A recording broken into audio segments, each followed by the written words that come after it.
So I'm going to spend most of my time today talking about the background and underlying ideas in my project for Eyes on the Land titled Systems, Cycles, and Floating Goats.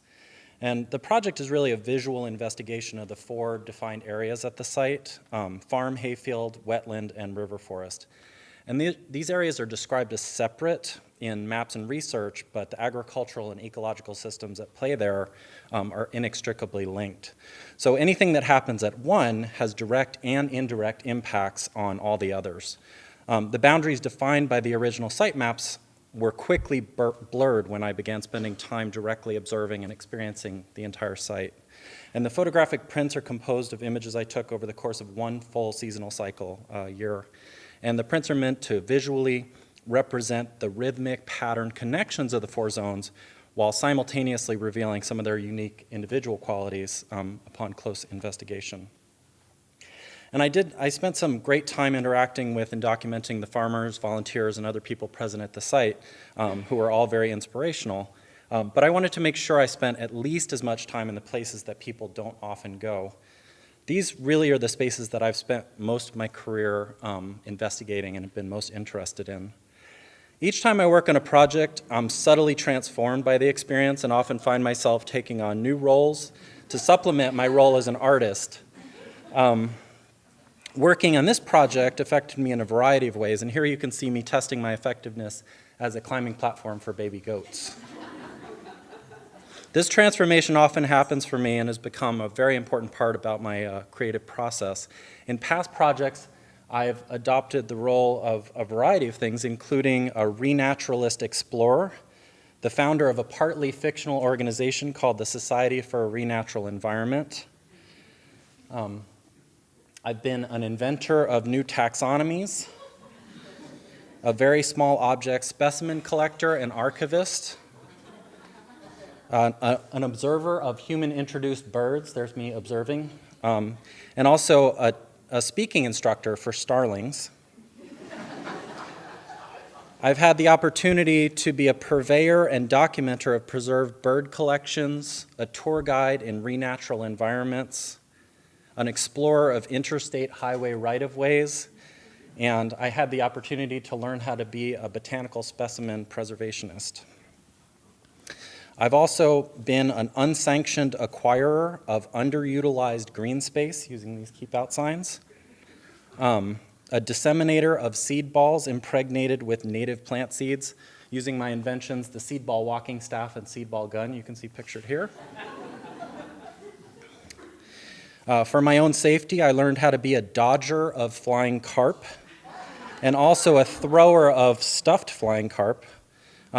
I've been an Epicurean of invasive species, and for this latest project, I can now call myself a floater of goats.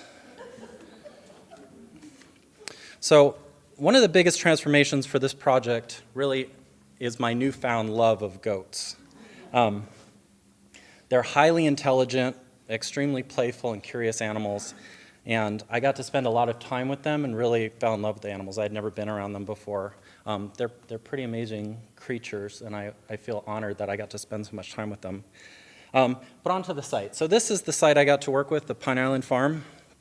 Under normal conditions, it offers a substantial amount of land, potential grazing and frolicking space for the animals, and also a good amount of space for the new American community who works there to farm traditional food crops, which they did.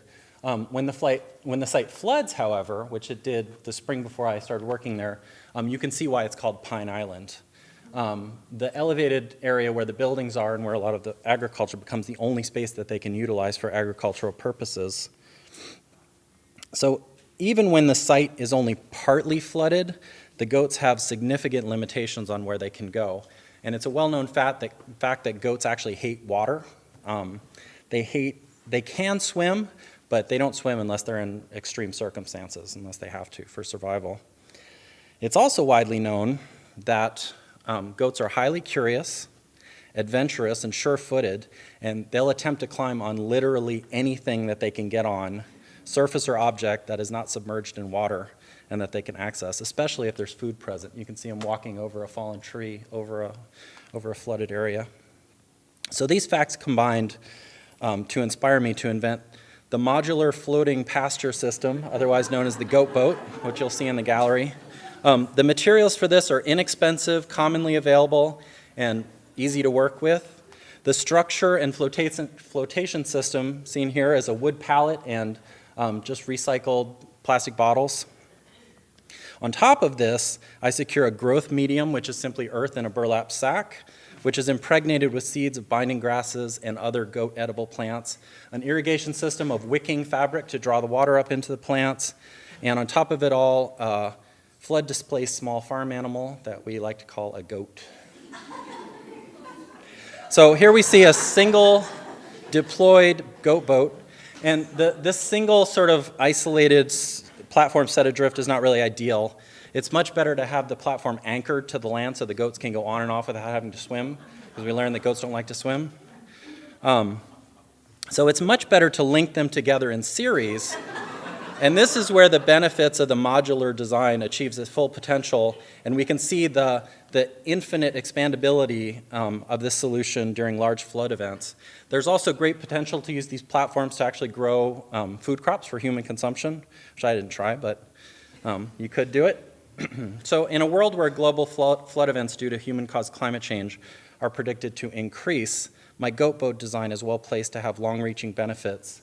I want you to all imagine huge areas of land, huge areas of floating platforms that can literally rise and fall with flood events. Thank you.